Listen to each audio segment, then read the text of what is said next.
our potential lies outside of our comfort zone. And so these techniques and these tools, if you really get good at them, you can begin to deliberately step outside of your comfort zone, and you can be curious as to where you can go and what you can achieve. And so I think curiosity is what keeps us alive. If we're not growing, we're dying. And the only way we grow is we step outside our comfort zone. Welcome to the Curious Advantage podcast, an exploration of the idea of curiosity and its increasing importance for thriving in the digital age, from the authors of The Curious Advantage. Hello, and welcome to this episode of the Curious Advantage podcast. My name is Simon Brown. I'm one of the co-authors of the book, The Curious Advantage, and today I'm joined by my co-author, Garrick Jones. Hello. Unfortunately, Paul isn't able to join us today, but we are thrilled today to be joined by Rich Diviney. Rich is a former US Navy SEAL officer. He's a best-selling author and he's a leadership expert. And he's spent over 20 years in the SEAL teams, including time leading elite selection and training, where he became deeply interested in the human attributes that drive performance under pressure. He's the author of The Attributes and his latest book, Masters of Uncertainty, where he blends neuroscience and real-world experience to help individuals and organizations thrive in chaos. And we see a lot of that today. So since retiring from the military, Rich has worked with organizations from Google through to elite sports teams, and he also helps leaders to perform when it matters the most. So we're thrilled to have you with us, Rich.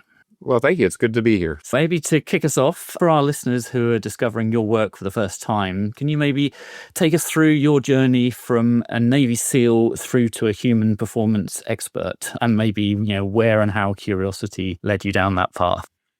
Yeah, well, I think curiosity leads us down every path. So that's probably the beginning stage of it. However, I'm not sure if there's a distinct A to B from Navy SEAL to performance expert, or at least enthusiast. I think it kind of goes hand in hand. I think when you go to and do something like the Navy SEALs, you recognize very quickly that you're put into environments and situations where you have to perform in very, very diverse, chaotic environments. And so I became very fascinated and curious about how it is we do that and what are the things we do. And so while I was still in the Navy, I was obviously a part of it, and in being a part of it, I was observing and trying to take notes and thoughts on what was going on. And then when it got out of the Navy, I was able to kind of look a little bit more analytically at it and put a little bit more science and research into that as well. And so I'm just fascinated with how and why people perform the way they do. And for me, when it comes to human performance, it's really about who we are and how we show up at our most raw. When the what is hitting the fan, who's that person that shows up? Because I think understanding that is somewhat of a superpower. And we'll dive into that. Be really keen to hear some of your research around that. Maybe starting us off, how did you end up as a Navy SEAL? So what was the journey there? Well, it's interesting. When I went through high school in the late 80s, early 90s. I graduated high school in the early 90s.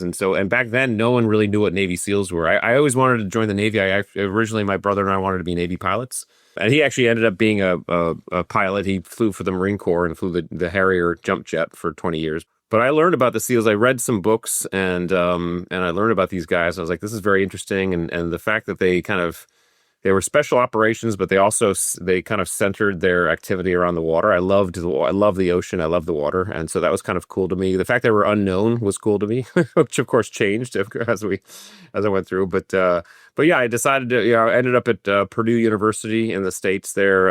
I did a Navy ROTC program. And so when I graduated, I got commissioned immediately into the Navy and then went to SEAL training. And that started a 21-year career and of course it was a bit boring at first. Then 2001 happened and things got very exciting very quickly. So I was able to kind of live that piece of it as well. So I struggle to see Navy SEAL being boring somehow. Maybe that's different levels of boring.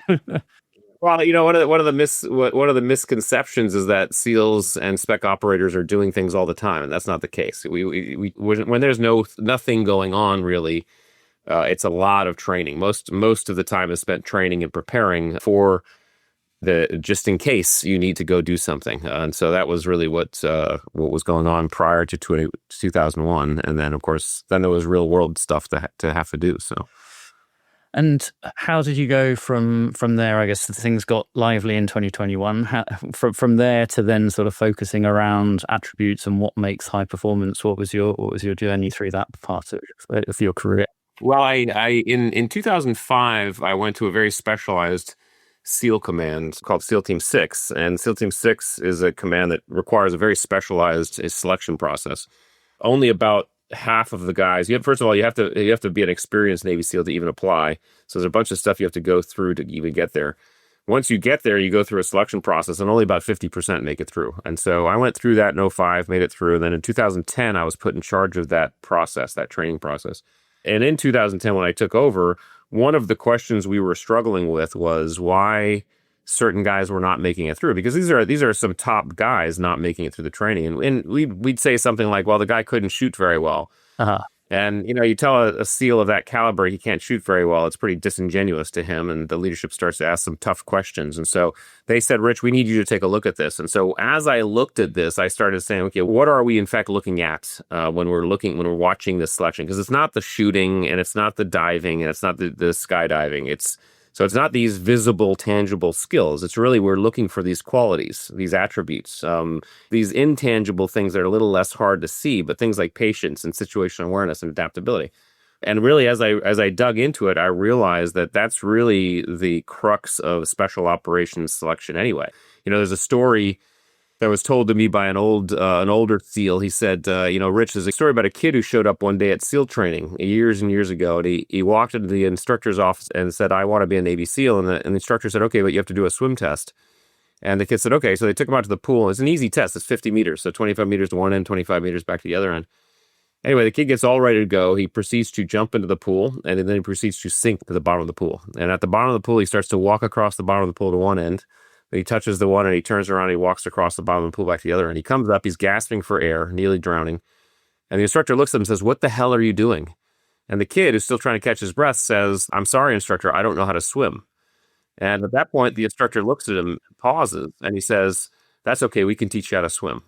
The idea is, why did he say that? He said that because he knew if this kid had the qualities, the attributes to show up to Navy SEAL training without knowing how to swim, he had everything inside of him he needed for him to be a Navy SEAL. Teaching him the skill of swimming was going to be easy. And so this is when I really began to understand there's a bifurcation between these two terms. Skills and attributes are two different things. And these attributes drive our performance, not only every day, but at very elemental levels. And this is what starts to define our performance in especially uncertainty, challenge, and stress.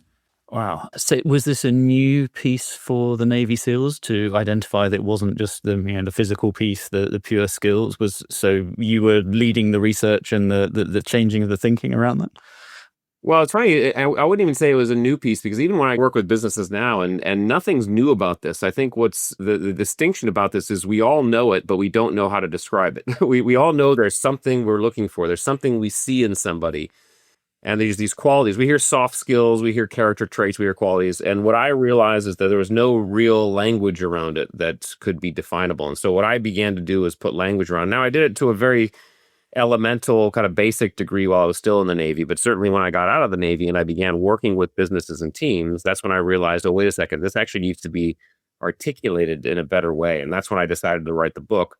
And really, it was less about discovering something new and more about just articulating something that already existed. And that's really, I think, what resonates with many people when they are introduced to the content. They're like, oh, wait a second. We've been seeing this and knowing this all along. We just didn't know how to describe it. And now this is a way to describe it. So it reminds me, Rich, of when we say hire for attitude, train for skill. Yeah. That idea that it's the attitudes that you're looking for first, and then the skills come secondary. The skills can be trained and can be learned. Yeah, 100%. I mean, I was also struck by, you talked about three things: patience, situation awareness, adaptability. And these seem to be like attitudes as well, which are kind of great. But are they things we learn as, are they character? Are they things we learn before we get into situations? Can they be learned?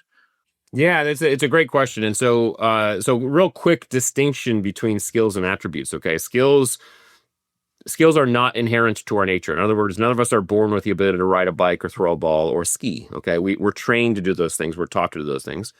Skills direct our behavior in known and specific environments. So here's how and when to throw a ball, ride a bike, or ski. And then because skills are very visible, they're very easy to assess, measure, and test. You can see how well anybody does any one of those things. You can put scores around skills. You can put statistics around skills. You can put skills on resumes, which is why we often get seduced by skills when we're hiring or selecting people. But what skills don't tell us is how we show up in stress, challenge, and uncertainty. Because in an unknown environment, it's very difficult, if not impossible, to apply a known skill. So this is when we lean on attributes. Attributes, on the other hand, are elemental. In other words, all of us are born with levels of patience, situational awareness, and adaptability. Now, you can certainly develop attributes over time and experience, and I'll get to that in a moment. But you can see levels of this stuff in very small children. Any of us who have kids or have experienced kids will agree with me when I say there are 1.5-year-olds who are patient and there are 1.5-year-olds who are impatient. Okay, so there's a nature-nurture element to attributes. Attributes don't direct our behavior. They inform our behavior. They tell us how we're going to show up to an environment. So my son's levels of resilience and perseverance informed the way he showed up when he was learning the skill of riding a bike, and he was falling off a dozen times doing so. And then finally, they're difficult to see, so they're difficult to measure, test, and assess. They show up the most visibly and viscerally during stress, challenge, and uncertainty. So that's the first way to distinguish them. Now, to get to the second part of your question, can we develop attributes? Yes, we can. You just can't do it the same way as a skill. In other words, if you want a quick determination as to whether or not you're dealing with an attribute or a skill, just ask yourself a simple question. That is, can I teach it or can it be taught? If the answer is yes, it's probably a skill. If the answer is no, it's probably an attribute. So if you say, Rich, I'd like to learn how to shoot a pistol and hit a bullseye, right? I could take you to the range and teach you how to do that within a couple hours. That's a skill, all right?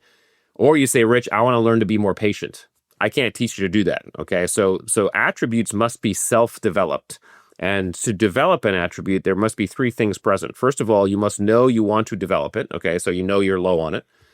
Second one is there has to be a need or desire to develop it. What do I mean by that? And that is if you were to do our assessment, for example, it's really important that we understand just because you're low on an attribute does not mean you need to develop it. In other words, your success as a human being is as much because of your low attributes as your high attributes. Your low patience serves you in many ways, okay? So there's blind spots and advantages to all of your attributes wherever they fall. That said, though, if you find an attribute, you say, okay, actually, this is something that if I actually worked on developing, it would help me. Then you have to do the third thing, which is the most important. You have to go find and seek out environments that test and tease that attribute. So if you want to develop your patience, you have to go find environments that test and tease your patience, whatever that might look like for you. It could be, I'm going to deliberately drive in traffic, or I'm going to pick the longest line in the grocery store to stand in. I always say having kids will develop patience. But wherever that is, you have to find that. You can do that with any of those attributes if there is a requirement to do that, right? So the idea is, yes, you can develop attributes, but we have to understand and be very clear, we don't necessarily need to. We want to make sure we see our attributes for what they are, how they rank out. That starts to speak to our own unique performance profile, and then ask ourselves, okay, will tweaking these in any way actually help my performance? That's fascinating and really helpful, that distinction between attributes and skills, and also what's needed to develop attributes. I find that very, very helpful. I wanted to ask you, focus and deep dive on one of them, the situation awareness. We talk about context in our book. Context and an understanding of context is really important for curiosity. When you enter a new subject, when you open a door and go through it, you start learning context and you start immersing yourself in new context. And so I was wondering if situation awareness could be linked to context, or how do you see situation awareness? Yeah, I think it can. And obviously curiosity is an attribute that we talk about, which I know we're going to get into. But I think situation awareness can be linked to context in the sense that, so there's a couple attributes that I think actually can be linked to context.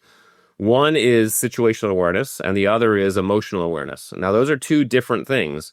Situational awareness has to do with our ability to understand and observe the environment external to us, really more of an environmental thing, whereas emotional awareness has to do with people and can I read the room? And I think that both attributes lean towards context, because in both cases, you're developing context about your environment, whether it be your environment that is not necessarily human-based, your external environment, or the human-based environment that you're in. But again, it's really important to understand these attributes can live independently of each other. So someone can be high on situational awareness and lower on emotional awareness, which means that's someone who really can walk into an area and they actually notice a lot of things about their environment, but they're not very good at reading the room or controlling their own emotions, right? Opposite, someone could be very good at emotional awareness, but not as good at situational awareness. In other words, they're really good at managing their own emotions and reading the room, but they're not as good at kind of understanding the big context of the big picture. So I think context falls into or can be bins or described by both of those attributes.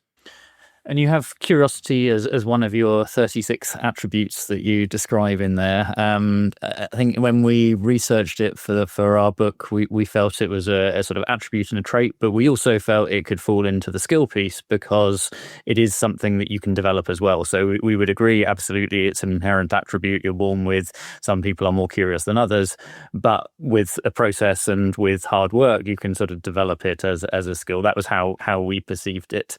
But I'd love to get your thoughts on curiosity as you looked at it through the 36 and your work. How did you see it, and how important was it as against the other ones? Yeah, it's very important, and I do agree. I think curiosity can be developed. Again, it can't be. I would say it's not a skill because it can't be taught. You can't teach someone curiosity, but it certainly is an attribute that can be developed. And I think you both talk about in your book how to do that.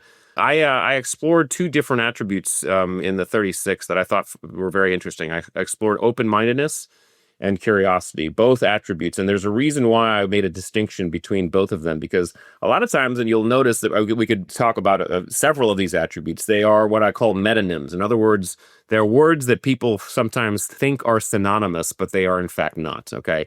So the difference is open-mindedness is this kind of ability to kind of be passively open to new ideas, perspectives, and experiences, okay? But the key word there is passive.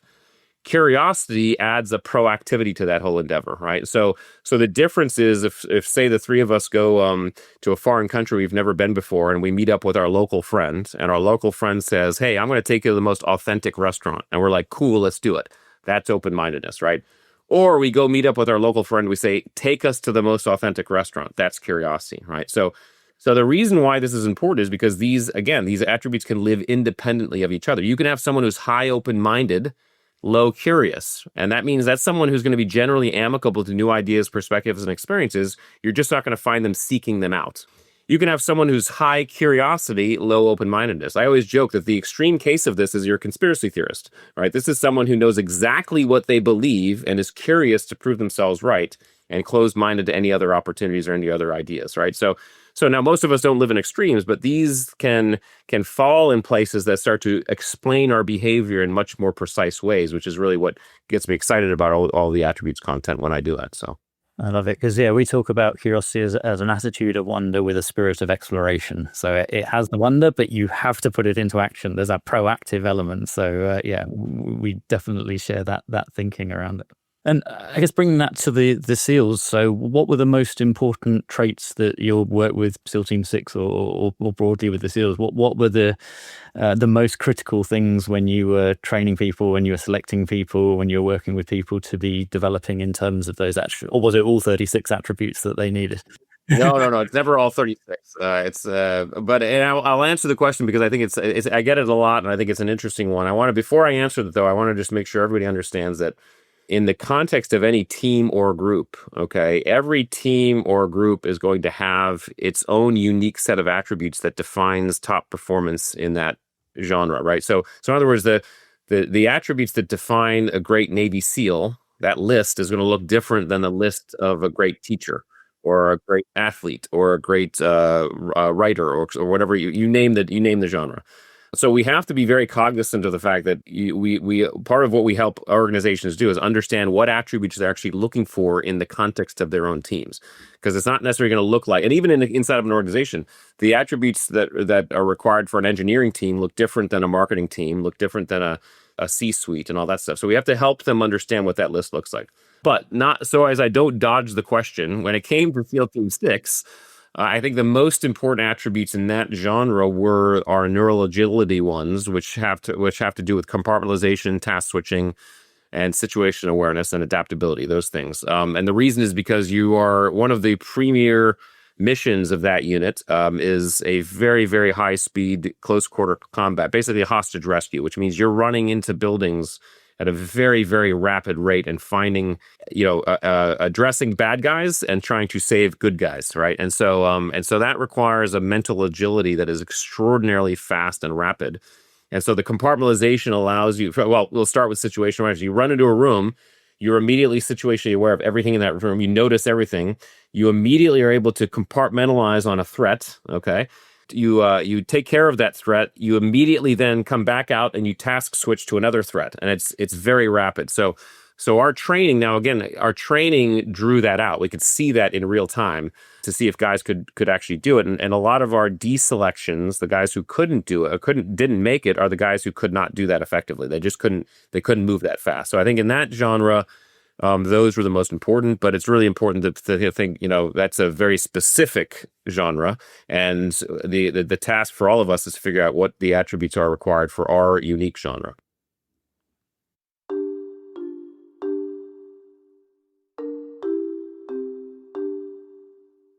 You're listening to the Curious Advantage podcast, inspired by the book The Curious Advantage, written by Paul Ashcroft, Simon Brown, and Garrick Jones.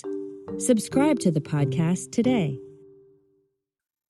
I'm thinking about your book in Masters of Uncertainty. You explore the neuroscience of how humans operate under stress, and you alluded to it now in the kind of these high attribute skills and neural agility.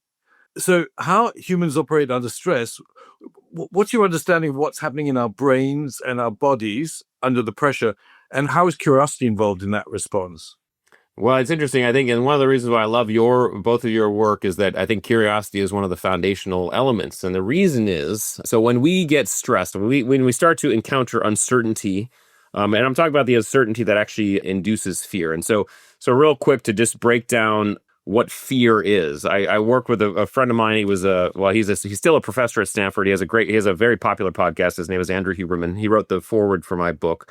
And he and I, we began to work with fear together back in 2017 when I first got out of the Navy. And one of the things we hypothesized was that fear is a combination of uncertainty plus anxiety. Okay, uncertainty plus anxiety equal fear. In other words, you can have one or the other. You don't necessarily have fear. You can be anxious but not uncertain. Okay, that's like I have to give a presentation next week. I know the people, I know the presentation, so I'm not uncertain about it, but I'm a little anxious. You can be uncertain without being anxious. Well, that's every kid on Christmas Eve. Okay, we know there's no fear there. It's when you combine the two that you get fear. So we're really talking about how we step through fear. When we begin to feel fear, our autonomic arousal goes up, our amygdala begins to get tickled. Okay. Now, as that process happens, what's very interesting is our frontal lobe, the conscious decision-making part of our brain, begins to recede, all right, and retreat. And our limbic brain, our emotional center, starts to take precedent, okay? In the most extreme cases, we've heard of amygdala hijack or autonomic overload, right? This is where your frontal lobe has actually retreated completely. You are now limbic biased. Your limbic brain is making your decisions and you're acting without thinking, okay? Now, how do we stem that retreat? Well, one of the ways we stem that retreat is to understand the neuroscience behind what we're actually looking for in the world. When we are in any environment, our brains, to figure out what's going on, our brains are interrogating our environment and looking for several things. But the primary things that our brain is looking for have to do with duration. How long is this going to last? Pathway. What's my route in, out, or through? And then outcome. What's the end state? If we are in absence of one or more of those, we begin to feel that fear and anxiety and uncertainty bubble up. So here's a quick example. We'll use illness. All right, we all know strep throat. Some of us have had strep throat, okay? If any of us get strep throat, we don't have a lot of uncertainty and fear going on because we are only in absence of one of the three. In other words, there's a cure, there's an antibiotic you can take for strep throat. So there's a pathway, and there's an outcome. We know we're going to get better. What we don't necessarily know is duration, because one person might respond to antibiotics a little bit different than the other. So our anxiety, our uncertainty level is mild. Now let's say we get the flu, okay? Flu also, at least in the first world, very few people die from the flu. So in the case of the flu, we know the outcome, but we don't necessarily know the pathway because there's no real cure for the flu. Everybody will give you ideas on what they think cure the flu, but there's no real thing you can take. And we don't know the duration. We don't know how long it's going to last. So when we have the flu, our anxiety, uncertainty level is now moderate, all right? Now let's imagine a disease shows up on the planet. No one's seen it before, okay? There's no vaccine. Some people are dying, some people are not dying, and it's spreading around the planet. We don't know how long it's going to spread, okay? So welcome 2020. This is what happened to all of us. We were in absence of all three, and suddenly we have a lot of uncertainty and stress. So one of the most important, effective techniques for moving through uncertainty is what I call moving horizons, okay? Moving horizons, all that is it's using curiosity to, in fact, pick something to focus on and create your own duration pathway outcome, okay? So here's an example. In Navy SEAL training, you spend hundreds of hours running around with big, heavy boats on your head. You're running around with these things all the time, even in Hell Week. And I remember it was 3 a.m. We were running on the beach with these boats. We were all miserable. We were running next to this sand berm, and I was as miserable as anybody. And I remember saying to myself, you know what? I'm miserable right now, but you know what? I'm just going to focus on getting to the end of this sand berm. Now, what I did that I didn't know inadvertently is like I picked a horizon and in essence created my own duration pathway outcome, my own DPO. Duration from now until end of sand berm, pathway from here to end of sand berm, and then outcome end of sand berm. And what I did there is I managed my dopamine system, which we'll talk about here in a second, but I also gave myself a reward so that when I hit that goal, I actually was able to come back out, ask the question again, what do I know? What can I control? Curiosity, right? Pick something and pick it again. And that's a cycle you can go over and over and over again. So moving horizons is the secret to moving through uncertainty and fear. That's the secret. And it starts with this curiosity. But we have to understand that by doing this, by using the curiosity to say, what do I know? What can I control? And picking something, we are re-engaging our frontal lobe. We're stemming the retreat and actually able to execute conscious thought inside of these environments that typically would get us overloaded. I love that. I do quite a bit of longer distance cycling, and when I'm going up a Swiss mountain, that can take control of your horizons rather than the fear of I'm just not going to make it into it's the next corner or it's the next tree or it's the next whatever, and I can control it and then we'll figure it out after that. So. Well, let me add on to that because that's important. You said that because one of the things that has to be addressed here is what's the size of your horizons, right? The horizon you pick is very subjective to both the individual and the intensity of the environment. In other words, you're going up the hill, a steep hill, your horizon is going to be really close, right? Or if I'm freezing the surf zone, my horizon might be I'm going to just count 5 waves, or it might be I'm going to wait till the next meal. Okay. What we have to understand is when we pick horizons, we're literally manipulating our own dopamine system. And dopamine, as we know, often has historically been described as a reward chemical. It's in fact a motivation chemical. But dopamine actually gets us up and moving in the morning. They actually did an experiment with rats. They had a rat in a cage, and next to the rat was a lever that the rat would just push down and a tasty pellet would appear, right? And so, of course, the rat just stand next to that lever and just push it and get pellet after pellet. And even when they moved the rat to the other side of the cage, the rat would run over and push that thing, okay? But then what they did is they removed the dopamine from the rat. You can do that chemically. And they moved the rat just a rat's length away from that lever. The rat never moved, okay? The rat would have actually sat there and starved if they let it. They didn't let it starve, right? But it would have sat there and starved. So what they recognize is that dopamine is actually what gets us up and moving in the conduct of a goal. And when we pick a horizon, what we're doing is we're actually setting a dopamine set point that allows us to get there. Why does this matter? It's because if we pick a horizon that's too far, too long, we are going to run out of dopamine before we get there and we will quit. Okay, every time we quit, it's because we've run out of dopamine. All right, if we pick a horizon that's too short, we won't register enough of a reward that will motivate us to pick another one. It won't feel as good. Okay, so we have to constantly modulate these horizons. And now the good news is you can do this real time. And I'm sure you've done this on the bike, okay? Just like anybody who's lifted weights in the gym. You say to yourself on the bike, I'm aiming for that tree. And then halfway there, you're like, oh, shoot. I better aim for that rock. You've just pulled in your horizon. Same thing with someone lifting weights. I'm going to do 12 reps. And at 8, you're like, okay, just 4 more. Okay, you've just moved your horizon. Okay, so you're constantly manipulating your dopamine reward system. And if you pick something too short, you're like, well, I didn't feel anything. I got to pick something longer. So this is a great example, and I'm glad you brought that up. This technique of moving horizons, first of all humans do it. And second of all, it's something we can practice in everyday life. I mean, you don't have to be in uncertainty, challenge, and stress. I mean, in the bike, there's not a lot of uncertainty there, but you're certainly in challenge and stress, okay? You could do it in the office, though. You could say, you know what, I'm gonna just focus on this email right now. I'm gonna spend 5 minutes, and that's all I'm gonna do. Okay, you can practice this stuff in real life, so that when the environment becomes chaotic, you actually begin to do it automatically. And that's the real secret. And that was going to be my follow-up question. So, I mean, you work with a lot of leaders now, and so uncertainty, chaos is probably becoming more and more commonplace as a leader to try and navigate through, whether that's geopolitics, whether that's what's happening with AI. There's all of these things where there's a lot of unknowns there. So, how can a leader apply that sort of horizon setting? Is it exactly the same? You sort of work through the three pieces of figure out duration, come up with your pathway, figure out the outcome, and use that. How do you advise leaders to work? Well, what we do is we'll train leaders to do it for themselves. We have to do it for ourselves first, okay? Because as leaders, it's our job to model the behavior that we want to see more of, and then reward the behavior we want to see more of. So as leaders, we have to do it ourselves, and we can model that behavior. And then what we need to do also as leaders is set up our teams that our team is actually doing it in these crisis moments. And so I'll just introduce you to a concept that I talk about with leaders and teams. The highest performing teams, they actually, if you were to draw what they look like on a chart, it wouldn't be a pyramid, it wouldn't be a flat line, it wouldn't even be an upside down pyramid. It'd be a blob, an amoeba.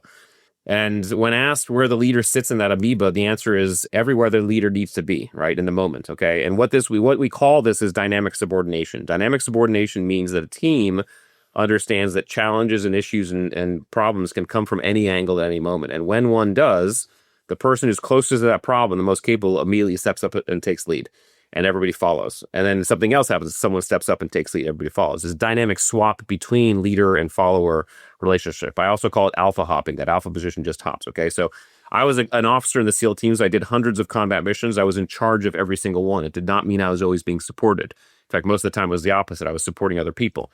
My snipers, my breachers, my assaulters. Sometimes the environment would shift and be in support of me, but it's all based on environment. And so two things there. First of all, as a leader, we have to understand that our job on a team has nothing to do with our rank or hierarchy. It has everything to do with what we are there to contribute to the team, okay? And it's our job to set up that dynamically subordinating environment.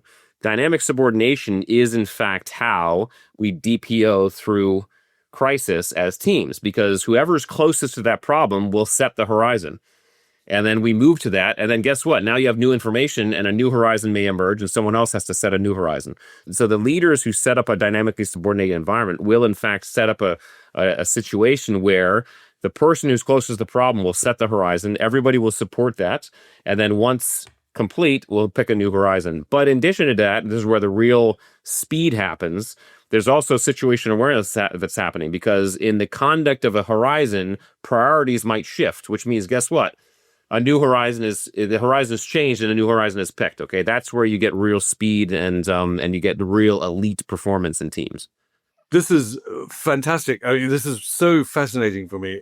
When you talk about alpha hopping, we talk a little bit about the failure of the pyramid, or the pyramid has flattened in the massively hyper-connected world that we now exist in organizations. And the old style, as you said, hierarchy within organizations no longer applies, no longer works.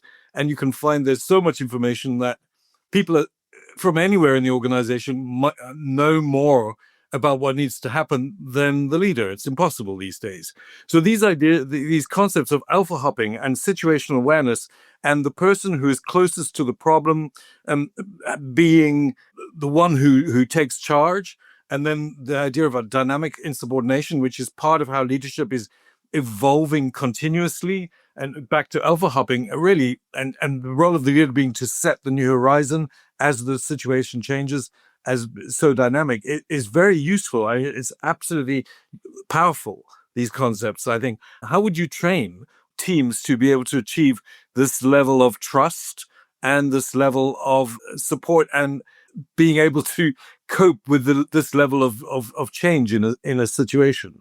I think we could talk about trust, which is a foundational element, and that we could spend a whole 3 hours on trust itself. So trust is certainly a foundational element. But I would say, just to keep it simple, it's our job as leaders is to empower our team members to actually step up and step back, and we do that in training. We do that in real world. What it is for leaders is it's a constant risk assessment going on, okay? And so what we as leaders have to do is we have to look at every single situation and ask ourselves, okay, can I allow someone on the team to now step up and give them the rope so that they may try and maybe fail, but at least if they do, they learn. Okay, and that's where you can do it in training or less risky environments. But even as a commanding officer of a SEAL team, I had situations where a parachute operation, my SEAL who's in charge of the parachute operation, it was his first time doing that evolution. And as we were doing it, I could see that something was going to be off. It was a water drop, so we were landing in the water. So I could see something was going to be off, but I did a risk assessment. I said to myself, okay, wait a second. It's summertime. It's middle of the day. We're landing in the water. Okay. If we're off, it's not that big of a deal. I'm just going to let this play out. Okay. And I let it play out, and he was way off. I mean, it was a huge mistake, right? But we all got back. We all debriefed it. And that environment and that learning happened immediately so that he could then say, okay, I'm going to apply that. And one of the things we have to, again, neuroscientifically, one of the things we have to understand about learning is that when we learn anything, two neural connections are made, right? Or a neural connection is made, and then it's myelinated. In other words, this substance myelin wraps this connection. So as we get better and better, we can do that thing without thinking. They've proven that process of neural connecting and myelination can be increased up to 100 times if three things are present in the environment. Those three things are intensity, novelty, and focus. Okay. Intensity, novelty, and focus. This is exactly why we learn faster from touching a hot stove versus being told a stove is hot. Okay. Because when you touch a hot stove, you have intensity, novelty, and focus immediately. It's also exactly why we learn more from our mistakes than we do our successes. Because when we make a mistake, intensity, novelty, and focus is very, very rich in our environment, and that neural connection, that myelination, is searing. I mean, it's accelerated. And so in this case, my jump master got it wrong, but I swear that's the very next jump we did was a real world jump that he was in charge of, and it was perfect. It was perfect. All those lessons had seared in. So all this to say, it's our responsibility as leaders is to find those every time we can allow our team members to step up and take the realm. We give them the rope to do that. We are allowing them to build that confidence so that when the real stuff happens, they know they can do it and they have that ability to do it. What's so fascinating talking with you, Rich, is you have this deep understanding of neuroscience, but it's also applicable in the real world. And that kind of application in a high intensity scenario is just impressive, I have to say. Beyond your current work now, what's something you, in your own life, you're genuinely curious about? What am I curious about? I'm gonna get my pilot's license with my son. My son and I are gonna get our pilot's license this summer. I've always wanted to fly, so I want to do that. My younger son and I want to do some deep sea diving. Want to dive some wrecks, and so I'm curious about that. Again, my kids are what I'm curious about the most. My eldest is studying biology and neuroscience, so I'm curious to see where he goes with that. And then my youngest one wants to do astrophysics, so everything about space. And so I think my curiosity lies in what are those things that are undiscovered. I am fascinated with that stuff that we haven't explored yet, and I think the only thing that keeps me up at night are those things that we may not know before I leave this leave this earth, right? That bothers me. But until that time, I'm curious to discover and find out as much as I possibly can about our universe and about our world. So. We have studying for our private pilot licenses in common. I'm going through that myself, but I didn't manage to rope my son into it, although I'm sure he would have loved that to be doing it together. So in a moment, I'll come back to you, Rich, for sort of one thing to leave our listeners with, but maybe by way of a wrap up. So let me go back through some of the things that we covered. So we heard about your journey from being a Navy SEAL through to being a human performance expert, how the SEALs needed to perform in chaotic environments and how curiosity plays a key role in doing that. We heard about your research for attributes and how you got into looking at, when 50% of people don't make it through into SEAL Team 6, what are the things that actually the reasons that was, and settled on some of the attributes around things like patience and adaptability and situational awareness, etc., as being some of the things that define success there. And then you gave us very helpful definitions around what's a skill and what's an attribute, around how skills aren't inherent, that they're actually a direct behavior and something that we can assess, we can measure, we can test, whereas attributes being something that's much more elemental that we can actually develop over time and from our own experience, and how those attributes often show up in stress or challenge or uncertainty. How we can develop attributes, but there's three things that we need to think about. We need to know that we want to develop them, we need to have the desire to develop it, and then we need to find and seek those environments where we can test and tease them out. And if we're not sure of which one is which, then ask the question of, can I teach it or can it be taught? We heard how curiosity is an attribute and how it's one of the two that you dive deeply into in your work around open-mindedness and curiosity, and how the difference between those is the proactiveness that curiosity has. We heard that top performance is different by context and by different teams. So what works for a Navy SEAL may not work in the boardroom and probably won't in many cases. But we need to find what are those attributes of high performance in those different situations. We learned about fear. So fear being a mixture of uncertainty and anxiety, and that the way that we can manage that is through moving horizons and looking at duration, pathways and outcomes. And by changing the size of horizon, we can do some dopamine hacking to actually help us to overcome that fear. Applying that in for leaders in the office, we heard around how leaders need to model those behaviors and then set up the team to be able to do that too. We heard about dynamic subordination, that blob team, and how the closest to the problem needs to lead, and they need to then sort of set the horizons, and our role as leaders to be able to manage that. And then we finished hearing around how do we create those pathways, around how the neural connections get wrapped in the myelination process, and that can be increased 100x if we look at the intensity, the novelty, and the focus. A rich conversation. Rich, what would be, from all of that, the one thing that you would leave our listeners with? I would say that I would love everybody to be curious about their own potential and human potential. Our potential lies outside of our comfort zone. And so these techniques and these tools, yes, you can use them if uncertainty hits without warning, which it always will. But if you really get good at them, you can begin to deliberately step outside of your comfort zone, and you can be curious as to where you can go and what you can achieve. And so I think curiosity is what keeps us alive. If we're not growing, we're dying. And the only way we grow is we step outside our comfort zone. So do that. You've been listening to a Curious Advantage podcast, exploring how curiosity helps people and organizations thrive through the digital world. If you found this curiosity valuable, then please do leave a review, share it with someone who might enjoy it. And you can now watch the full episodes on YouTube. And if you describe there, you'll get the latest conversations and highlights. Learn more at curiousadvantage.com and follow us on LinkedIn for updates and insights. And the Curious Advantage book is available on Amazon worldwide. Finally, don't forget to subscribe on your favorite podcast platform. Keep exploring curiously, and we will see you next time. Thank you for listening to the Curious Advantage podcast. The Curious Advantage book is now available to purchase on Amazon. Stay tuned for the next episode and keep exploring curiously. This podcast is produced by Jessica Wickham,